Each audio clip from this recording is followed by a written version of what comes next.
4 months ago, my husband George laughed in my face when I told him I was quitting my job. He actually laughed, like I'd just told him the most ridiculous joke he'd ever heard. What he didn't know was that the letter I was about to hand him would expose every lie he'd built his career on, reveal how he'd been stealing from our joint accounts to fund his affair, and ultimately destroy everything he thought he'd gained by betraying me. But I'm getting ahead of myself. Hold on just a moment.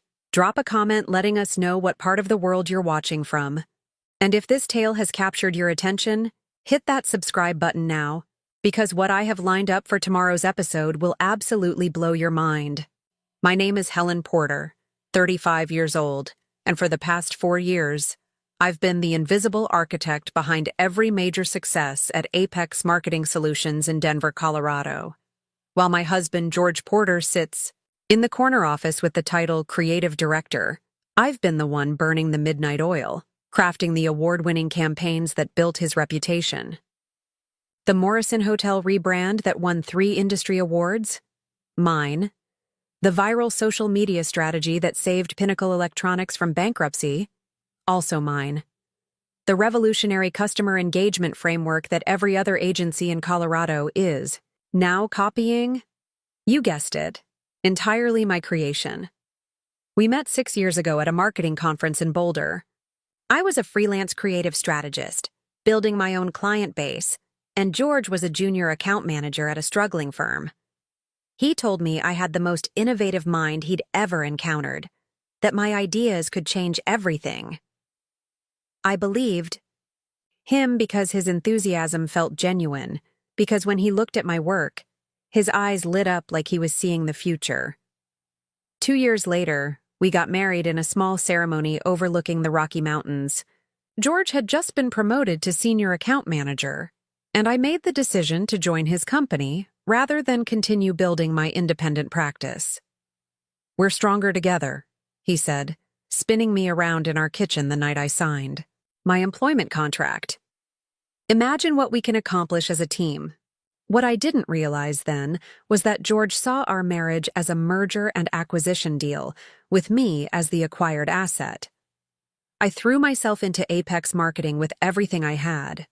I developed comprehensive brand strategies for Fortune 500 companies, created integrated campaigns that increased client revenue by an average of 340%, and personally managed relationships with our 5 biggest accounts. When clients called with crisis communications needs at 2 a.m., they asked for me by name. When competing agencies tried to poach our talent, they offered me positions first. But George wore the suits to the board meetings. George's name appeared on the presentations.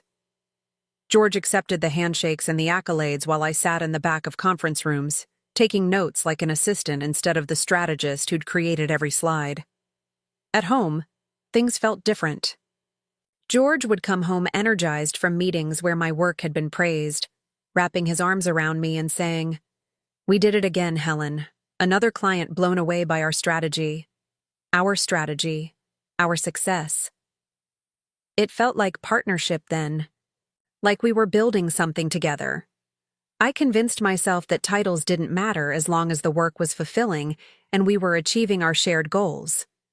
George talked constantly about our future. The house we'd buy in Cherry Hills Village, the European vacation we'd take once his next promotion came through, maybe starting a family once we'd really established ourselves in the industry. Looking back now, I see how carefully he managed my perception of our dynamic. He'd ask for my input on everything, making me feel valued and consulted. He'd praise my work privately, telling me I was the real talent behind our success. But publicly, professionally, I remained George Porter's wife who also works here. Never Helen Porter, the strategist who revolutionized our client approach. The warning signs were there, subtle at first. Client emails that should have been addressed to me went to George instead. My name gradually disappeared from internal strategy documents. When I asked George about it, he'd wave his hand dismissively and say, "The hierarchy here is complicated. You know your contributions matter more than what's on paper." I trusted him because I loved him. Because when someone shares your bed and your dreams and your morning coffee routine, You want to believe their explanations make sense. Because when you've built your life around the assumption that your partner's in everything, questioning that assumption feels like questioning your own judgment about the person you chose to marry. What I didn't know was that George had been systematically positioning himself as the sole source of our creative output, carefully erasing my contributions from the company's institutional memory. What I didn't know was that while I worked 70-hour weeks to build his reputation, he was already planning how to eliminate me from the picture entirely. What I didn't know was that our joint savings account, including the $85,000 inheritance from my grandmother, was funding a lifestyle I knew nothing about. Expensive dinners at restaurants I'd never been to, weekend getaways I wasn't invited, and jewelry purchases for someone who definitely wasn't me. And what I didn't know was that George's biggest fear wasn't losing me as a wife. It was losing me as the creative engine that powered every success he'd ever claimed credit for. But there was one more thing I didn't know, something that would become crucial to my survival and eventual success. I had an ally I'd never considered. Maya Chen, a junior strategist who'd been watching, learning, and quietly documenting everything for reasons of her own. The morning that changed everything started like any other Tuesday.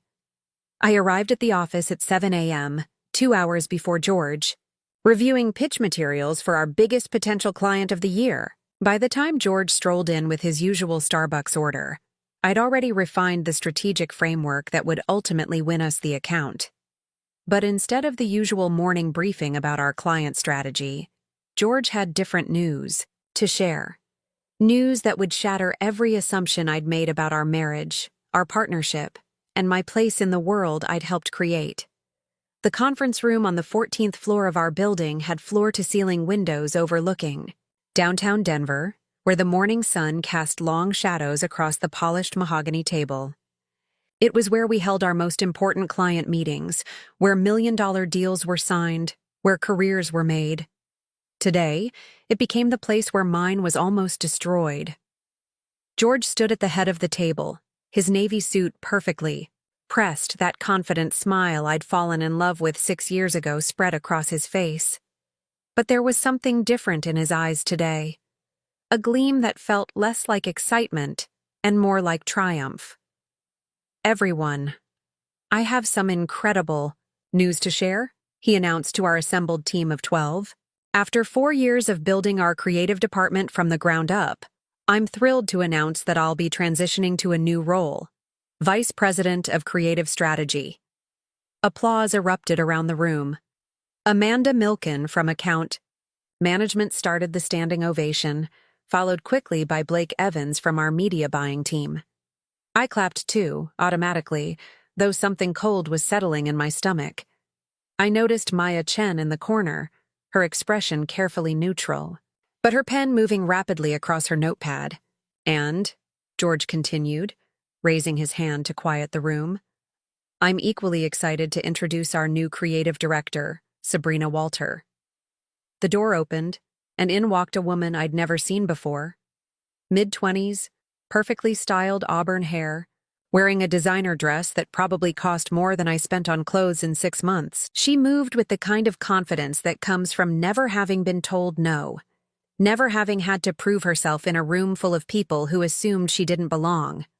"Sabrina comes to us from Walter Creative Group in Los Angeles," George said, his voice taking on a tone I'd never heard before, warm, almost intimate. "She brings fresh perspectives and innovative approaches that will take our creative output to the next level." Walter Creative Group. I knew that agency. They were known for flashy campaigns with little strategic substance, the kind of work that won awards but didn't move metrics. And suddenly this stranger was being positioned as my superior, the person who would guide the creative direction I'd spent 4 years developing. "Helen," George said, finally acknowledging my presence, "I know you'll be instrumental in helping Sabrina get up to speed on our current client portfolio." Get up to speed, as if the campaigns I'd conceived, the strategies I'd developed, the relationships I'd built were just background information for someone else to learn and take credit for.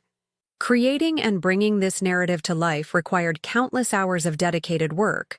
So if you're enjoying shocking real-life stories, subscribe now. Your support truly makes all the difference. Now, let's continue with our story. I forced my expression to remain neutral, professional. Of course, I said, though my voice sounded distant even to my own ears. I'd be happy to provide whatever support is needed. Sabrina smiled at me then, a bright, practiced expression that didn't reach her eyes. I'm so looking forward to working with you, Helen. George has told me so much about your support role here. Support role. 4 years of 70-hour weeks, of revolutionary campaigns that had transformed our agency's reputation, of personal relationships with our biggest clients who specifically requested my involvement, reduced to a support role. After the meeting, I retreated to my office, the small space I'd personalized with plants and family photos, and the industry awards that bore the agency's name but represented my work. I sat behind my desk, staring at the Denver skyline, trying to process what had just happened. A soft knock on my door interrupted my thoughts. Maya Chen stood in the doorway, holding 2 cups of coffee and looking uncharacteristically serious for someone who usually maintained careful professional distance. "Helen," she said, closing the door behind her, "we need to talk." She set 1 coffee cup on my desk and sat down across from me. "I know this isn't my place, and I know I'm just a junior strategist, but I've been working here for 2 years, and I've seen things. Things that don't add up." I looked at Maya more carefully. At 26, she was ambitious, careful, and smarter than most people realized. She'd joined Apex straight from her MBA program, and while George largely ignored her contributions, I'd noticed her strategic thinking was often more sophisticated than her title suggested. "What kind of things?" I asked. Maya opened her portfolio and pulled out a document. "I've been keeping records, not intentionally at first. I'm naturally organized. But then I started noticing patterns. Client emails that were forwarded to George but originated from requests for you specifically, strategy documents where your name was replaced with his in later versions, meeting notes where your ideas were attributed to collaborative team efforts." She handed me the document. It was a chronological list, meticulously detailed, showing the systematic erasure of my contributions over the past 18 months. "Maya," I said, staring at the evidence, "why are you showing me this?" Her expression hardened. "Because I'm a woman in marketing, and I see what happens when we let men take credit for our work. Because I've spent 2 years watching you solve problems and develop strategies that George couldn't dream up on his own.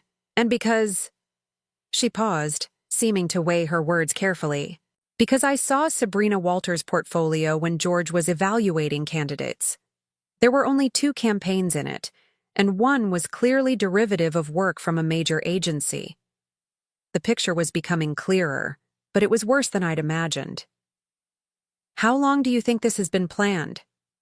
"Based on the email patterns and budget approvals I've seen, at least 6 months. George has been positioning himself for this promotion by systematically removing evidence of your contributions." Maya's information explained the gradual changes I'd noticed but hadn't connected into a larger pattern. But it still didn't explain the personal betrayal, the affair, the financial deception, the marriage that had become a lie. That evening, I stayed late to finish the Morrison Hotel campaign refinements, work that would be presented under Sabrina's new authority tomorrow morning. The office was nearly empty, just the security lights and the soft hum of the ventilation system. As I gathered my materials, I passed by George's office and noticed his computer was still logged in, displaying his email inbox. I shouldn't have looked. Privacy in a marriage should mean something. But something was pulling me toward that screen, some instinct that whispered there were answers I needed. The first email that caught my eye was from 3 weeks ago. The subject line read, Denver position confirmation. The sender? Sabrina. Walter? George, I can't wait to finally be in the same city again. It's been too long since Chicago. Thank you for making this happen. I know it wasn't easy to create this position. Looking forward to celebrating properly. Chicago. George had never mentioned knowing anyone in Chicago, certainly not in our industry. And celebrating properly, the intimacy in those words made my stomach clench. I pulled out my phone and took a photograph of the screen, my hands shaking slightly. If Maya was right about the systematic planning, there would be more evidence. And if I was going to protect myself, I needed documentation. But as I scrolled through more emails, each one revealing another layer of betrayal, I realized that Maya's documentation and my growing evidence file wouldn't be enough to simply confront George. He'd been planning this too carefully, building too many defenses. If I was going to survive this, I needed to think like the strategist I was. And that meant planning several moves ahead while George still thought he was controlling the game. Walking into our house that night felt like entering a crime scene where I was both the victim and the detective. Everything looked the same. The granite countertops I'd helped choose, the family photos from our vacation to Aspen last year, the coffee maker we'd registered for at our wedding. But now, every familiar detail felt contaminated by what I'd discovered.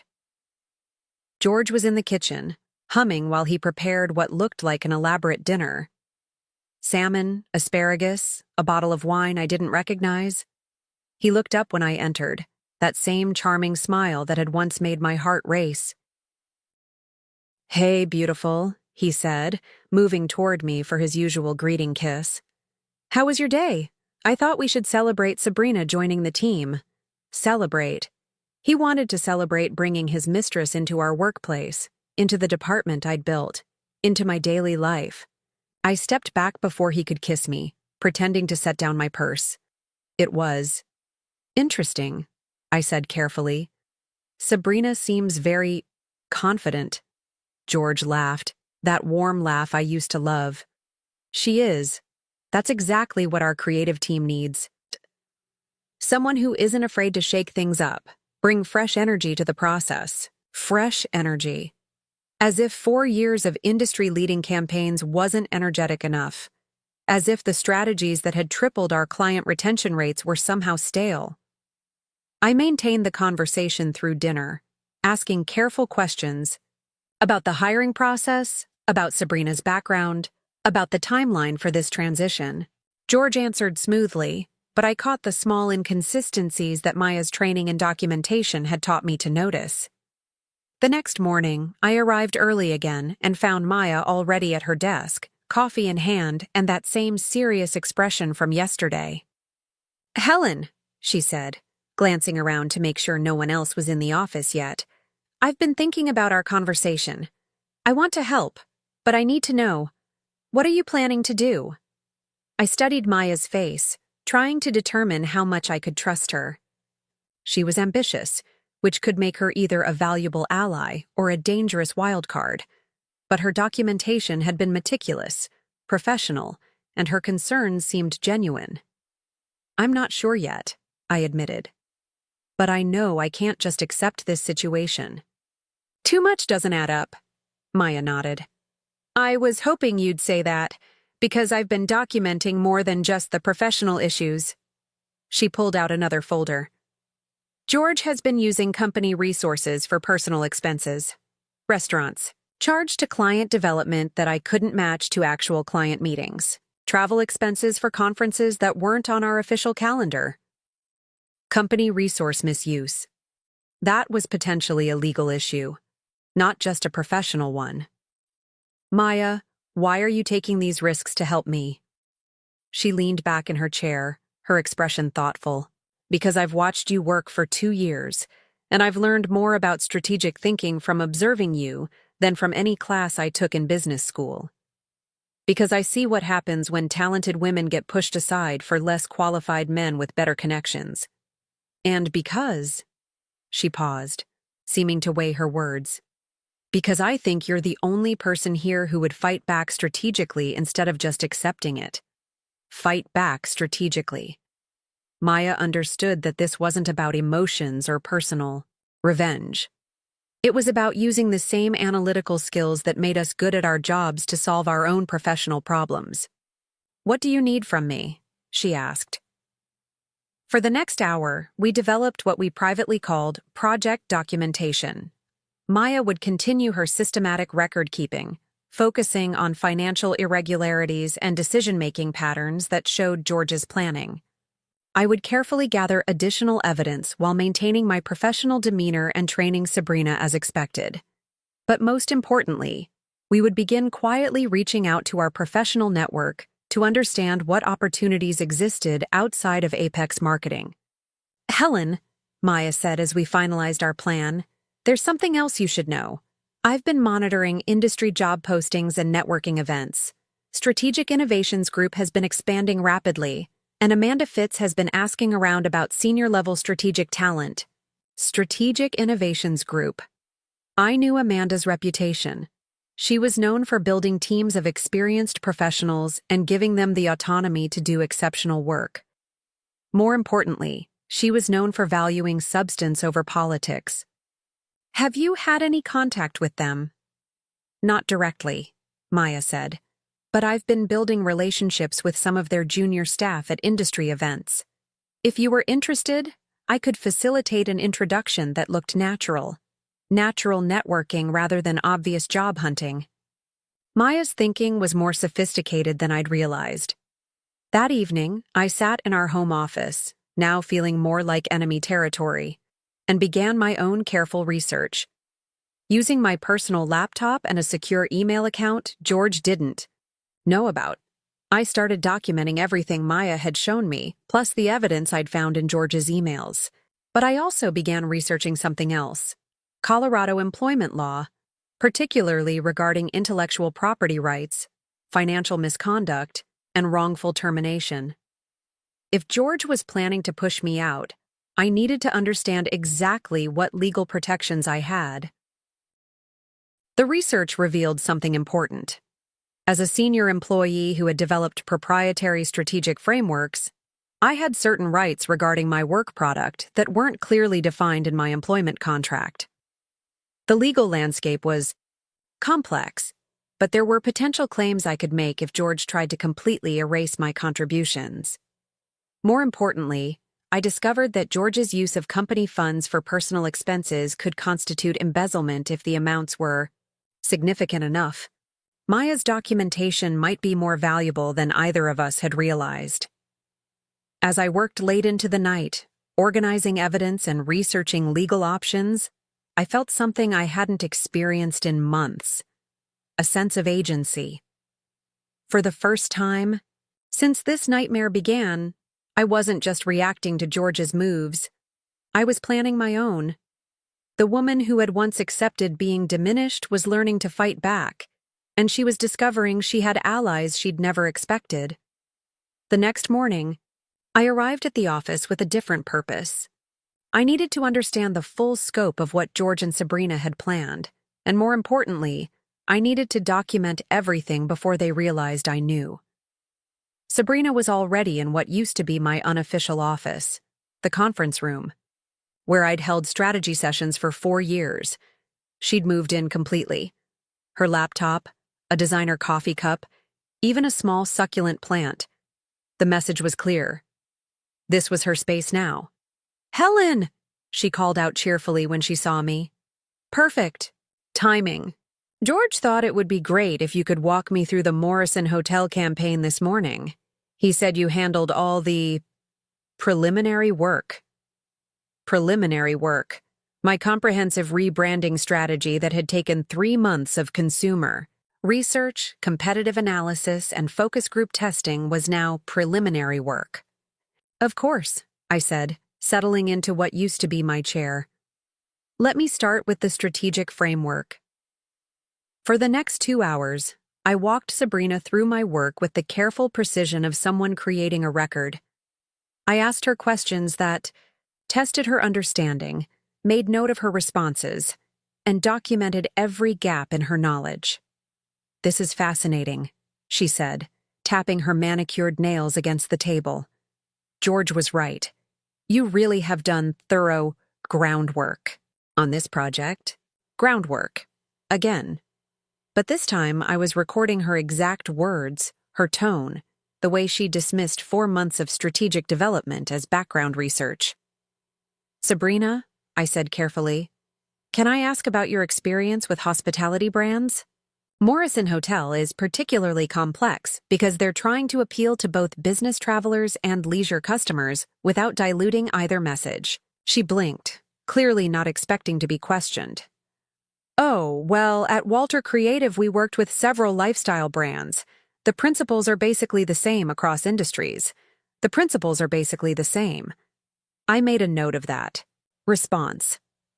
Spoken like someone who had never actually developed a strategy from scratch, never had to justify budget allocation to skeptical clients, never sat in a boardroom defending creative decisions to executives who could pull funding. With one phone call, Maya appeared in the doorway, her timing perfect as always. "Sorry to interrupt, but Helen, could I get your input on the Brookstone Retail Quarterly Review?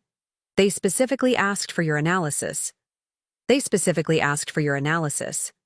Maya's phrasing was deliberate, designed to underscore my ongoing client relationships in front of Sabrina. "Of course," I said. "Sabrina, we'll continue this tomorrow. Maya, let's discuss the Brookstone situation in my office." As we walked down the hall, Maya whispered, "George just left for what he called a strategy lunch with Sabrina. They'll be gone for at least 2 hours. 2 hours alone in the office with access to George's computer and files." Maya had created exactly the opportunity I needed. "Maya," I said quietly, "I need you to keep watch while I gather some additional documentation. Can you do that?" She nodded. "What are you looking for?" "Evidence of financial irregularities, email correspondence, about the hiring process. Anything that shows this transition was planned without proper consultation or board approval." For the next 90 minutes, I worked systematically through George's office. Maya maintained lookout while I photographed documents, copied files to a secure drive, and documented financial records that showed a pattern of questionable expenses. What I found was worse than I'd imagined. George hadn't just been planning to replace me. He'd been systematically undermining my relationships with key clients, redirecting communications, and positioning himself as the primary contact for accounts I'd developed. But the most damaging discovery was a series of emails with our company's board members. George had been building a case against my performance limitations for months, creating false concerns about my strategic approach and suggesting that fresh leadership was needed in the creative department. "Helen," Maya called softly from the doorway. "They're back." I quickly finished copying the last files and returned to my office, my heart racing but my expression carefully controlled. Maya followed a few minutes later, carrying what looked like routine paperwork. "What did you find?" she whispered. "Enough," I said. "Maya, how quickly could you arrange that introduction to Amanda Fitz at Strategic Innovations?" "I could reach out this afternoon." "Why?" "Because we're not just documenting anymore. We're planning my exit strategy." That afternoon, George appeared in my office doorway, his confidence from the morning's strategy lunch evident in his relaxed posture. "Helen, I wanted to talk to you about your role during this transition period. As if this was temporary, as if I was going somewhere else after Sabrina got up to speed. I think it's important that you understand how valuable you are to this process," he continued, settling into the chair across from my desk. "Sabrina has big picture, vision, but she needs someone with your attention to detail to make sure nothing falls through the cracks. Attention to detail. 4 years of strategic leadership reduced to someone who catches typos." "George," I said, keeping my voice level, "I need to understand something. When exactly did this transition get decided? Because I thought we were partners in building this department." His expression tightened almost imperceptibly. "Helen, you know I value your input, but sometimes leadership means making difficult decisions quickly. The opportunity to bring in someone of Sabrina's caliber doesn't come around often." Someone of Sabrina's caliber, I repeated. Can you help me understand what specifically about her background makes her more qualified than someone who's actually built this department's reputation? George leaned forward, his voice taking on that patronizing tone I was beginning to recognize. Helen, I know this feels personal, but it's not. It's business. Sometimes fresh perspectives can reinvigorate a team that's gotten too comfortable with existing approaches. Too comfortable. My proven strategies that had increased client retention by 60% were apparently the result of being too comfortable. Besides, he continued, this is actually an opportunity for you to grow. Working under someone with Sabrina's innovative approach could expand your skill set significantly. Working under someone. The woman who'd been sleeping with my husband, planning my professional elimination. I was supposed to be grateful for the opportunity to work under her. I see, I said quietly. And what if I'm not interested in this growth opportunity? George's mask slipped for just a moment, revealing something cold underneath. Helen, let's be realistic about your options here. You've been at Apex for 4 years. Your work has been good, but it's been safe, predictable. The industry is changing rapidly, and companies need leaders who can adapt and take risks. Safe, predictable. Words designed to undermine my confidence and justify his decision. I'm trying to help you here, he continued. This transition gives you a chance to learn new approaches before the industry passes you by completely. Otherwise, he shrugged, the implication clear. Otherwise, I'd be forced out entirely. This wasn't a transition. It was a choice between accepting demotion or facing termination. And George was presenting it as if he was doing me a favor. I stood up, smoothing my skirt, meeting his eyes with a calm I didn't feel. I appreciate your concern for my professional development, George. Let me think about how best to approach this situation? His relief was visible. I knew you'd understand, Helen. That's what I've always loved about you. You're so reasonable. Reasonable. Code for easily manipulated. Walking back to my office, I realized I'd just been given an ultimatum, disguised as career advice. Accept the humiliation of training my husband's mistress to do my job, or leave with nothing. But George had made one critical error in his manipulation. He'd revealed exactly how he saw me. Predictable, safe, and ultimately disposable. What he didn't know was that Maya and I had spent the day building a case that would expose not just his professional misconduct, but his systematic plan to steal credit for my work while using company resources to fund his affair. The reasonable Helen he'd always known was about to become strategically unreasonable, and she had evidence, allies, and a plan he never saw coming. That evening, I conducted systematic forensic marital accounting while George was at his fake client dinner. Hidden in our home office was a folder labeled Personal Financial Planning, containing bank statements for an account I'd never seen. $47,000 from our joint savings, my grandmother's inheritance, had funded George's affair over 8 months. The statements revealed expensive jewelry, weekend trips to Aspen, and payments to restaurants I'd never visited. Most damaging was an $8,500 Cartier bracelet receipt, dated the same day George told me we needed to tighten our budget. Behind the statements was a business card for Clay Dukes, a divorce attorney with handwritten notes. Colorado Equitable Distribution, timing critical for asset protection. George had been consulting lawyers about legally stealing my contributions while planning my professional elimination. I photographed everything, uploading evidence to secure cloud storage. Financial fraud, professional misconduct, systematic, intellectual property theft.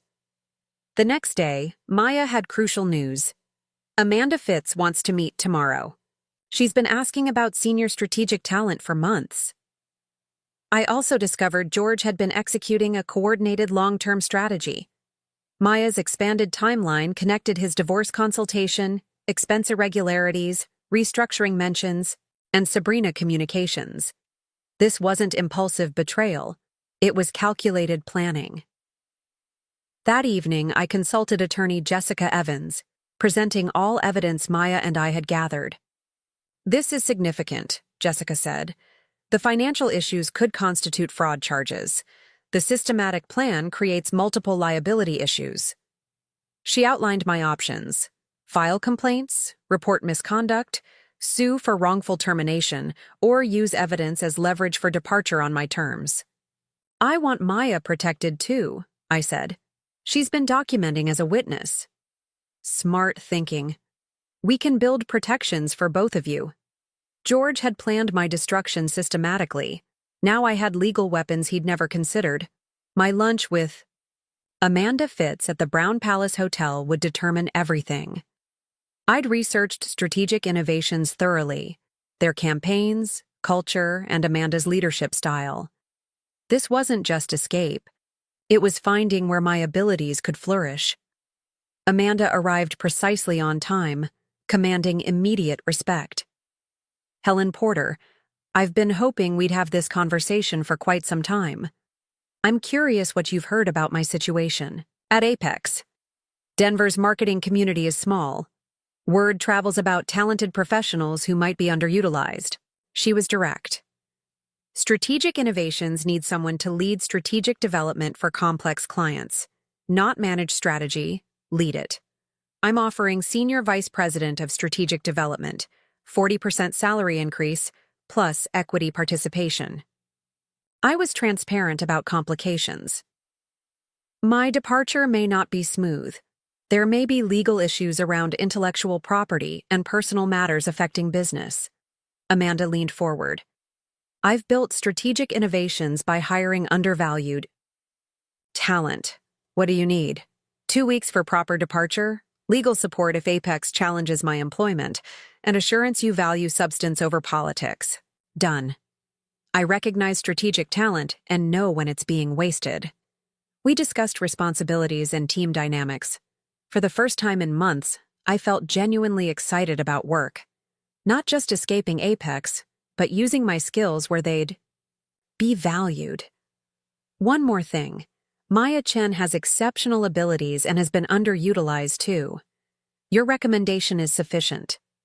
Returning to Apex with a job offer, I had confirmation my abilities were valued industry-wide. George's assessment of my work as safe and predictable was contradicted by professionals who understood strategic development. Maya monitored George's communications. "He's having frequent calls with Clay Dukes. The timeline's accelerating." "How quickly could you leave if necessary?" "I've been updating my portfolio for 6 months. If Amanda interviews me, I could transition within a week." I now had evidence, legal protection, and professional opportunities George never anticipated. Tomorrow would bring the confrontation that ended everything. Thursday evening, Maya monitored George through company GPS. He wasn't at a client dinner but at the Ritz-Carlton with Sabrina, celebrating their manipulation success. I called Amanda. "Fitz, I'm ready to accept but need to accelerate departure. I've discovered systematic intellectual property misappropriation, potential fraud, and conspiracy for wrongful termination that could compromise both positions." Amanda processed quickly. "What kind of legal complexity?" "Systematic work theft, financial misconduct, premeditated elimination plans while retaining economic benefits. This could create liability for companies benefiting from stolen frameworks." "What do you need from Strategic Innovations?" "Legal support for departure, protection for Maya as witness, assurance our transition maintains complete integrity." "When can you start?" "Monday. I'll resign tomorrow, effective immediately." "What about transition time?" "The replacement is unqualified for strategic complexity. Staying longer enables further client relationship damage I've spent years building." I drafted 12 resignation letter versions before perfecting it, legally bulletproof while delivering maximum impact. 3 pages, standard notice, detailed contribution metrics with client names, and professional summary of departing intellectual property with subtle financial irregularity references. But I also called major clients personally. "Aaron, I'm leaving Apex tomorrow for new opportunities. You'll work with Sabrina Walter, but Strategic Innovations expressed interest when your contract renews. You have 30-day termination with written notice if service quality changes significantly. Similar conversations with 4 other major accounts, not soliciting business, ensuring they understood contractual options and knew superior support existed elsewhere.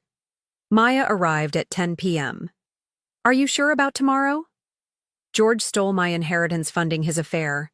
He systematically erased contributions building his reputation. He consulted attorneys about legally stealing everything I helped create. There's no going back. The question is whether I leave as victim or someone who fought strategically. Then I'm resigning tomorrow. 2. That night, lying beside peacefully sleeping George, I held the resignation letter that would destroy his plan. Unlike his scheme depending on my compliance, my strategy was built on evidence, legal protection, and relationships existing independent of his control. Tomorrow, the real Helen Porter would finally emerge. Monday morning, I dressed in my best black suit and arrived early, placing my resignation letter on George's desk before anyone else arrived. Maya positioned herself with her own resignation ready. George strolled in confidently, probably still glowing from his celebration weekend. When he finally noticed the envelope and opened it, I watched his progression. Curiosity, slight frown, shock at contribution documentation, then pale realization at the financial irregularities reference. He marched to my office, closing the door forcefully. You can't be serious about this. I'm completely serious. My resignation is effective immediately. This is overreaction to temporary reorganization. Sabrina's appointment doesn't change your value. I read aloud. Due to organizational changes compromising my strategic guidance ability and documented concerns about financial management practices, I tender immediate resignation. You can't take our clients. They're under contract. I'm noting that Morrison Hotel Group, Pinnacle Electronics, and Brookstone Retail requested my continued involvement. They've been informed of departure and contractual options for service. Quality concerns. George's panic showed. What contractual options? 30-day termination clauses I negotiated. Performance standards I included. Service continuity requirements potentially unmet during transitions. He sank into his chair, understanding the scope. What do you want? Promotion? Raise? I want to work where strategic talent is recognized instead of replaced with inexperience. Let's stop pretending this is about strategic innovation. We both know what this is about. I produced evidence folder. Financial records showing resource misuse, intellectual property theft documentation, premeditated planning timeline for eliminating contributions while retaining benefits. Complete silence. What do you want, Helen? Accept my resignation gracefully, provide positive references, present my departure as pursuing opportunities. Handle Maya's transition professionally. She's resigning this afternoon after documenting systematic irregularities. Maya's leaving too? Maya documented financial management problems and resource allocation issues. She's accepted position valuing analytical precision and ethical practices. George stared, finally seeing me clearly. Not the supportive wife accepting whatever he offered, but a strategic professional planning moves ahead while he thought. He controlled everything. Maya knocked 20 minutes later. It's done. George looked devastated when I mentioned Strategic Innovations Group values analytical excellence.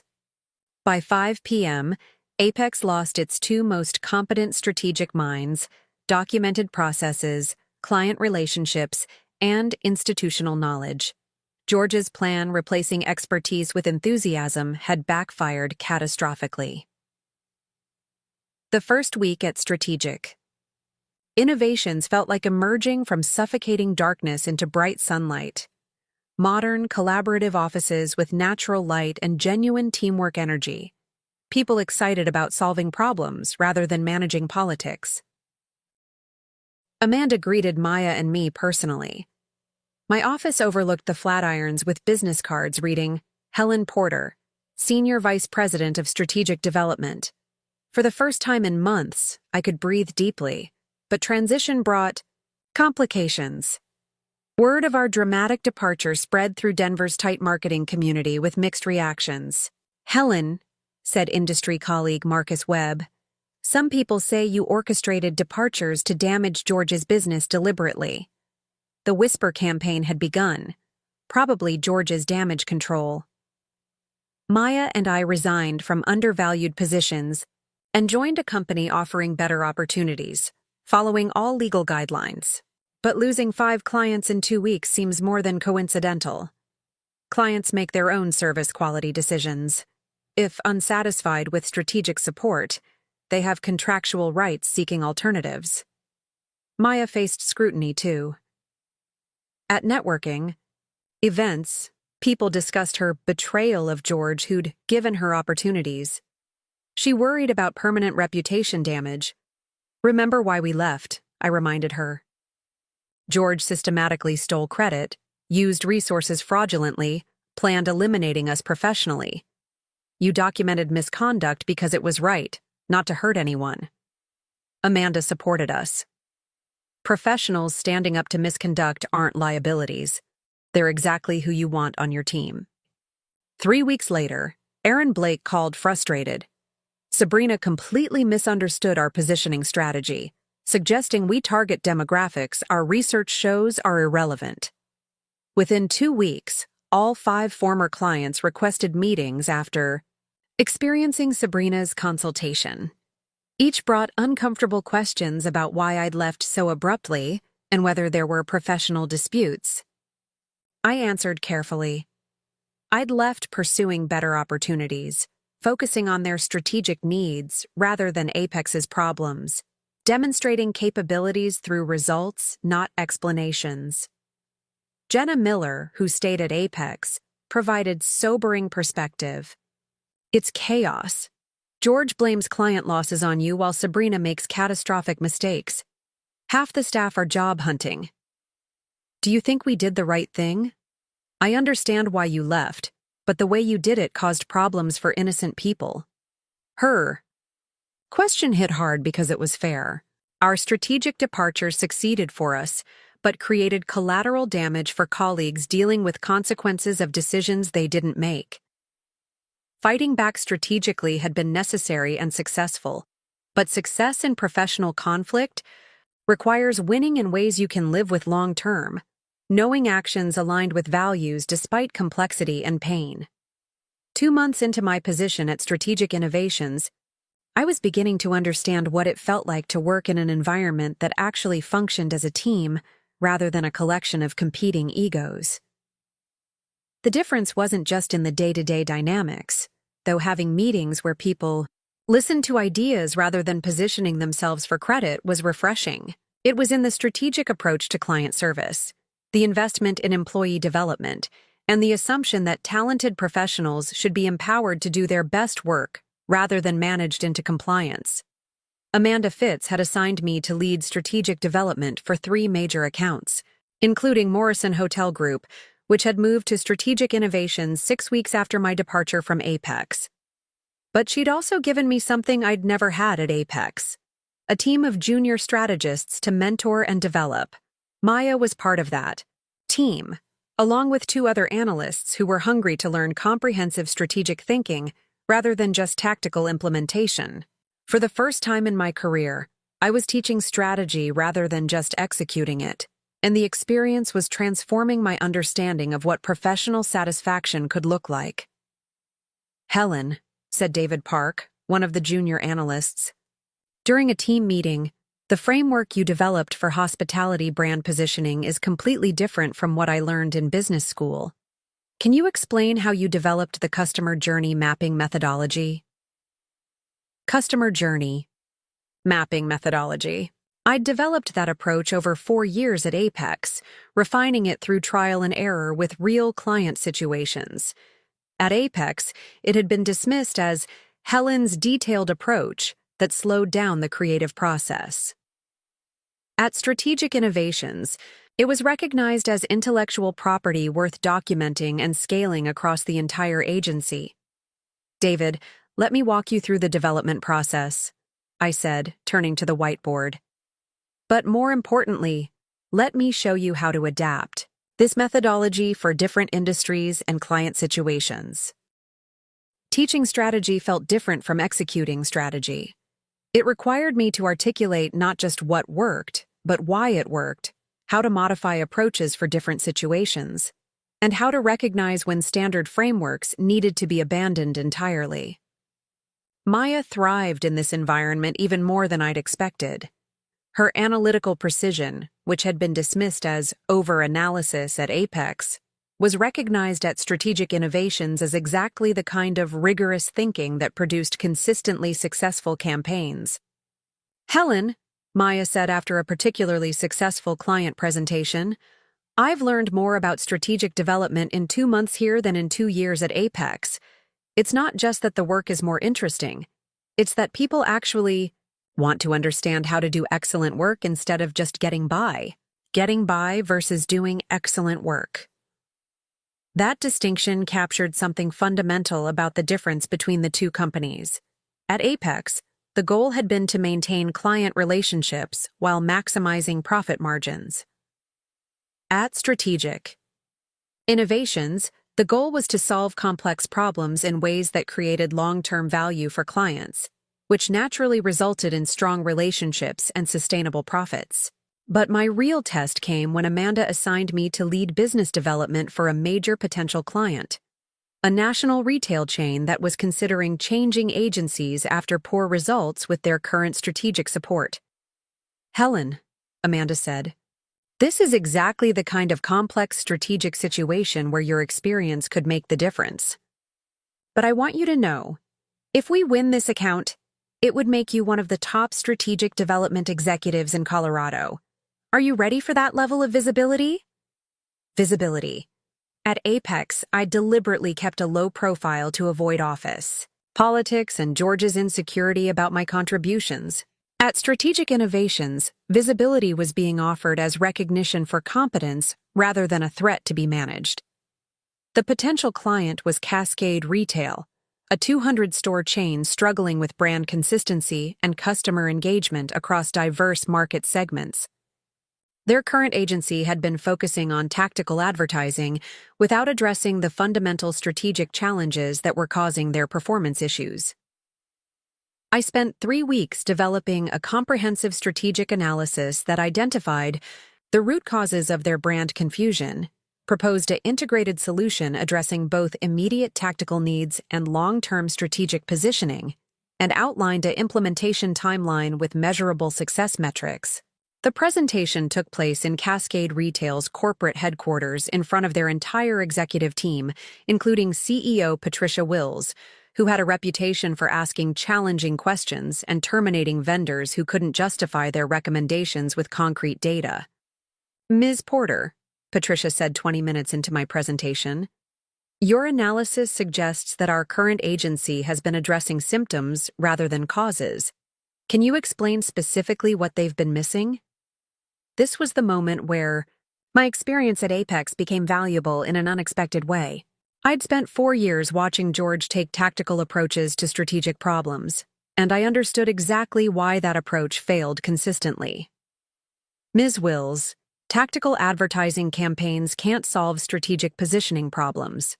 Your customer base includes both value-conscious shoppers and quality-focused buyers, but your current marketing treats them as a single demographic. That creates message confusion that no amount of creative execution can overcome.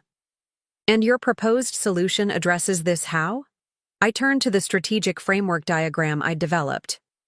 By creating parallel positioning strategies that speak to each customer segment without diluting your overall brand identity, value-conscious customers see messaging focused on price and selection. Quality-focused customers see messaging focused on product excellence and customer service. But both messages reinforce the same core brand values: reliability, variety, and customer satisfaction. Patricia Wills asked 12 more detailed questions over the next 45 minutes. Each question tested not just my understanding of their specific situation, but my ability to think strategically under pressure and adapt recommendations based on real-world constraints. By the end of the meeting, I knew we'd won the account. But more importantly, I'd proven to myself that my strategic abilities were genuine, valuable, and worthy of recognition at the highest levels of corporate decision-making.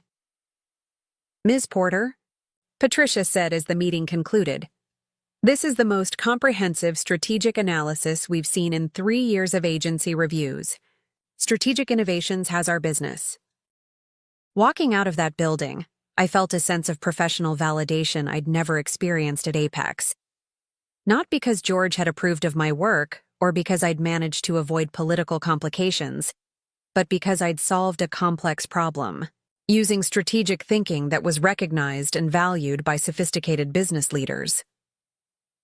Amanda was waiting in the Strategic Innovations conference room when Maya and I returned, along with the rest of our strategic development team. "Helen, Maya," she said, her smile indicating she'd already heard the results. "Congratulations. Cascade Retail represents the largest account win in Strategic Innovations history." The celebration that followed felt different from any recognition I'd received at Apex. Instead of individual praise followed by credit sharing, this was team recognition for collaborative work that had actually been collaborative. Maya's analytical research had been essential to understanding Cascade's customer segmentation challenges. David Park's competitive analysis had identified opportunities their previous agency had missed. My strategic framework had synthesized everything into actionable recommendations. "Helen," Amanda said as the celebration wound down, "I want to discuss your career trajectory here. Based on your performance over the past 3 months, I'm prepared to offer you a promotion to Executive Vice President of Strategic Development, with additional equity participation and a seat on our executive committee." Executive Vice President. The title George had promised me for years, finally real and earned through my own demonstrated capabilities. But the promotion also came with challenges I hadn't anticipated. Leading strategic development for a rapidly growing agency meant managing client relationships, mentoring junior staff, and representing strategic innovations at industry events where my departure from Apex would inevitably be discussed. "Amanda, I'm honored by the offer, but I need to be honest about potential complications. My departure from Apex created controversy in the industry, and some people question whether I handled the situation ethically. Are you prepared for that scrutiny to extend to Strategic Innovations?" Amanda's expression was serious but supportive. "Helen, I've been in business long enough to know that talented professionals sometimes work in difficult situations that require carefully planned departures. What matters to me is results, professional integrity, and strategic thinking ability. You've demonstrated all 3 consistently. But what if potential clients are concerned about hiring someone who left their previous company under controversial circumstances? Then we'll address those concerns by demonstrating the quality of your work and the value you bring to client relationships. Helen, reputation in this industry is built on results over time, not on managing perceptions of individual career transitions. Results over time. The validation I'd been seeking for years, finally offered by someone who valued strategic thinking over political maneuvering. 3 months after leaving Apex, I received an invitation that felt like professional vindication. The Colorado Marketing Association was hosting their annual Excellence Awards Gala, and Strategic Innovations Group had been nominated in 4 categories, all for campaigns I'd led since joining the firm. But the invitation that really mattered came the next day. I was being honored as the association's Strategic Innovator of the Year for my work in developing customer retention frameworks that had been adopted by multiple agencies across the region. The gala was held at the Brown Palace Hotel, the same venue where I'd had lunch with Amanda Fitz to discuss my future. The ballroom was filled with Denver's marketing elite, colleagues, competitors, and clients from across the region. Everyone who mattered in our industry would be there, including George and Sabrina. I spotted them immediately when I walked in. George wore the same black tuxedo he'd worn to our wedding, but he looked older somehow, more haggard. Sabrina stood beside him in a red dress that probably cost more than most people's monthly salary, but her smile seemed forced, brittle. They were standing with a small group near the bar, but I noticed how other attendees seemed to give them space. Word travels fast in Denver's tight-knit marketing community, and everyone knew about Apex's client losses and financial troubles. Maya appeared at my side, elegant in navy blue, her confidence a stark contrast to the uncertain junior analyst she'd been 6 months ago. "Helen, are you ready for this?" "I think so," I said, smoothing the fabric of my black evening gown, a new purchase that felt like armor. But as the evening progressed, I realized that vindication felt different than I'd expected. The recognition was gratifying, certainly, but it was also bittersweet. Seeing George across the room, the man I'd once loved, who'd betrayed everything we'd built together, reminded me that professional success couldn't heal personal loss. "Helen," said Dr. Patricia Chen, a marketing professor at the University of Colorado, "I've been following your career transition with interest. You've become something of a case study in my graduate strategic management course." A case study. My professional crisis had become educational content for future marketers. What aspects of the transition do your students find most relevant? The strategic planning involved in leaving a problematic situation while protecting your intellectual property and professional relationships, but also the ethical considerations around employee responsibility when they discover systematic misconduct. Ethical considerations. Even my vindication came with complexity and nuance that simple revenge fantasies never included. The award ceremony began with the smaller categories. Strategic Innovations won Campaign of the Year for the Cascade Retail Transformation I'd led. As Amanda accepted the award, she made sure to mention my leadership and Maya's analytical contributions in her acceptance speech. From across the room, I could see George's jaw tighten as he heard my name associated with strategic excellence and industry recognition. But the moment I'd been anticipating came near the end of the evening. "The Strategic Innovator of the Year Award," announced the association president, "goes to someone who has demonstrated exceptional ability to transform client relationships and develop strategic frameworks that drive measurable business results." Walked to the stage, my heels clicking confidently against the marble floor, knowing that every eye in the room was on me. The Crystal Award felt substantial in my hands, tangible proof of recognition that George had never given me in 4 years of marriage and partnership. 6 months ago, I began, my voice clear and steady. I faced a choice that every professional encounters at some point in their career: accept a situation that diminished my contributions and undervalued my expertise, or take the risk of pursuing opportunities that aligned with my capabilities. I paused, finding George in the audience. He was staring at me with an expression that mixed anger with something that might have been regret. Excellence in strategic thinking isn't about titles, or office politics, or who gets credit for collaborative work. Excellence is about solving complex problems in ways that create genuine value for clients and sustainable success for organizations. Scattered applause rippled through the audience. This recognition belongs not just to me, but to every marketing professional who has ever had their contributions minimized, their expertise questioned, or their value reduced to a support function. We don't need anyone else's permission to be excellent. We just need to find the places that appreciate excellence when they see it. The standing ovation started slowly, but grew sustained and enthusiastic. Amanda was on her feet, beaming with pride. Aaron Blake from Morrison Hotel Group was applauding vigorously. Even some colleagues I'd worried might judge me harshly were clapping with genuine respect. George remained seated, his face pale, his hands motionless in his lap. As I walked, off the stage, award in hand, I felt something I hadn't expected. Not triumph, but closure. This recognition wasn't revenge against George. It was validation that my strategic abilities were real, valuable, and worthy of respect. But the conversation I remember most clearly happened during the reception afterward, as people were beginning to leave. Helen. I turned to find George standing a few feet away, looking uncomfortable and older than his 42 years.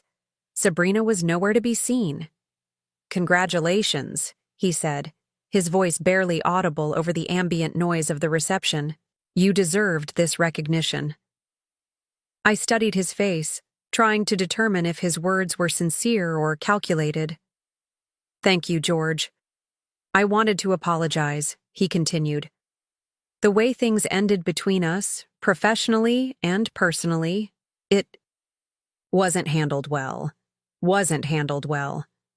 After months of systematic betrayal, financial theft, and professional sabotage, he was characterizing it as poor handling rather than deliberate misconduct. "You're right," I said calmly. "It wasn't handled." "Well, but it was educational," George winced. "Helen, I know this probably doesn't matter now, but the business decisions, the personal situation, things got more complicated than I intended. More complicated than intended. As if destroying our marriage and attempting to steal my career had been accidental side effects rather than calculated choices." "George," I said, my voice gentle but firm, "I hope you're able to rebuild Apex into something you can be genuinely proud of. But that's not my concern anymore." I walked away from him for the final time, carrying my award and the hard-won understanding that vindication isn't about proving your worth to people who failed to recognize it. It's about finding places where your worth is valued and building a professional life that reflects your actual capabilities. The woman who had once accepted being diminished was gone. In her place was someone who understood that success isn't just about winning. It's about winning in ways that align with your values and create the foundation for sustainable professional fulfillment. 6 months later, I stood in my corner office at Strategic Innovations Group, looking out at the Denver skyline where it all began. The temporary uncertainty had been replaced by a beautiful condo in Cherry Creek, purchased with my executive bonus and equity distribution from a company that actually valued strategic thinking. Maya knocked on my office door, holding 2 cups of coffee and wearing the satisfied smile of someone whose potential had finally been recognized. She'd been promoted to Strategic Development Manager and was leading her own team of junior analysts. "Helen, I just got off the phone with Aaron Blake. Morrison Hotel Group wants to expand their contract to include strategic planning for their new West Coast properties. They specifically requested that you lead the expansion project." Morrison Hotel Group had become one of our most successful long-term partnerships, their business growing consistently since they'd switched from Apex to Strategic Innovations. Aaron Blake had become not just a client, but a professional reference who recommended our services to other hospitality companies across the region. "And there's more," Maya continued. "David Park just closed the Riverside Development account. They said his strategic analysis was the most thorough they'd seen in 10 years of working with marketing agencies. David Park, one of the junior analysts I'd been mentoring, had developed into exactly the kind of strategic thinker who could build successful client relationships based on problem-solving rather than politics. Watching him succeed felt more satisfying than any individual recognition I'd received." "Maya, how are you feeling about everything? The transition, the growth, the professional changes?" She considered the question seriously, something I'd come to appreciate about her analytical approach to life. "Honestly, I feel like I'm finally doing the work I went to business school to learn how to do. Not just implementing other people's strategies, but developing strategic frameworks that solve complex problems." That afternoon, Amanda Fitz called me into her office for our quarterly planning meeting. Strategic Innovations had grown by 40%. Since Maya and I had joined, adding 12 new employees and expanding into markets outside Colorado. "Helen," Amanda said, reviewing our financial reports, I want to discuss succession planning. I'm 52 years old, and I've been thinking about transitioning some leadership responsibilities to people who represent the future of strategic consulting. Succession planning. Amanda was offering me the opportunity to eventually lead the company I'd joined as an escape from professional marginalization. What kind of timeline are you considering? 3 to 5 years. Enough time for you to establish yourself as a thought leader in the industry, for the company to stabilize at its new growth level, and for both of us to be confident that the transition would serve our clients' long-term interests. Leading strategic innovations would mean taking responsibility, not just for my own professional success, but for the careers and livelihoods of dozens of talented professionals who'd chosen to work in an environment that valued strategic thinking over political maneuvering. Amanda, I'm honored by your confidence, but I want to be clear about something. I never want strategic innovations to become the kind of place where talented people feel marginalized or undervalued. That means building systems that reward actual contributions, not just relationship management or credit claiming. That's exactly why I'm having this conversation with you, Amanda replied. You understand that sustainable business success comes from empowering talented people to do their best work, not from managing them into compliance. That evening, I sat in my home office, now truly mine rather than shared with someone who was systematically betraying me, and reflected on the journey from that devastating morning in Apex's conference room to this moment of genuine professional fulfillment. Through industry contacts, I'd heard updates about Apex's continued struggles.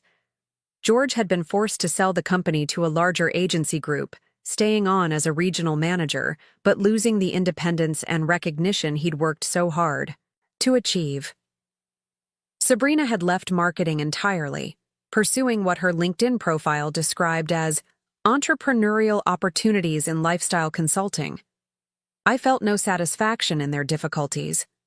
George's choices had led to predictable consequences, but other people, employees who'd had nothing to do with his misconduct, had been affected by the company's collapse. Professional conflicts create collateral damage even when the primary players deserve their outcomes. The divorce had been finalized with minimal drama. George kept the house and most of our shared possessions. I kept my self-respect, my professional reputation, and the financial security that comes from being valued appropriately for strategic expertise. But more importantly, I'd learned something about myself that 4 years of marriage had obscured.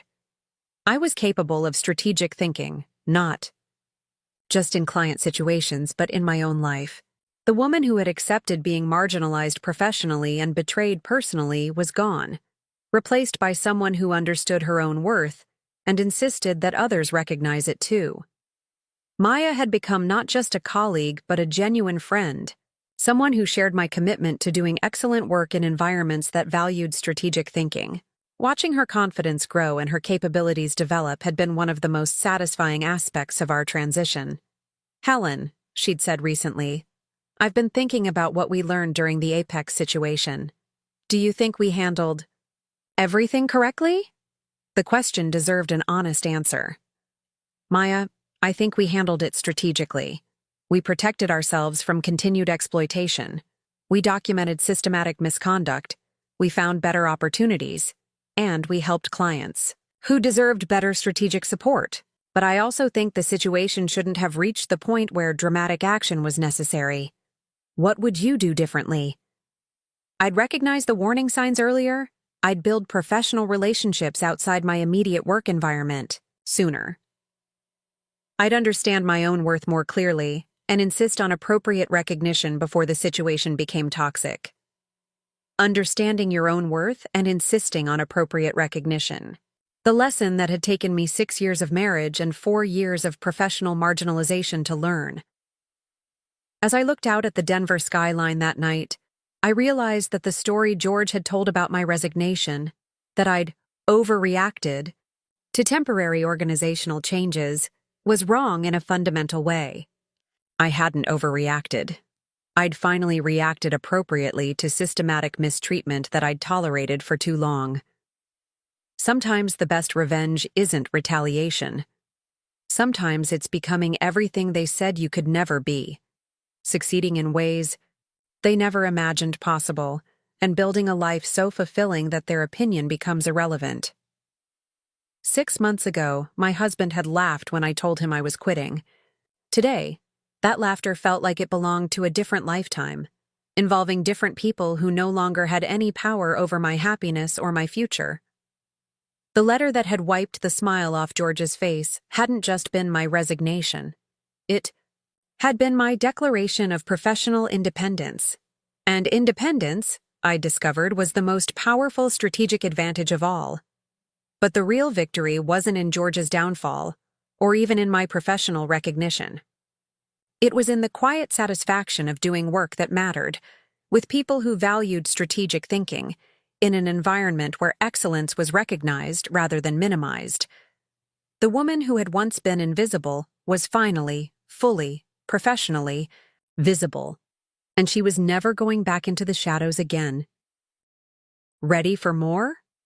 If this episode resonated with you, these next ones are absolute must-watches.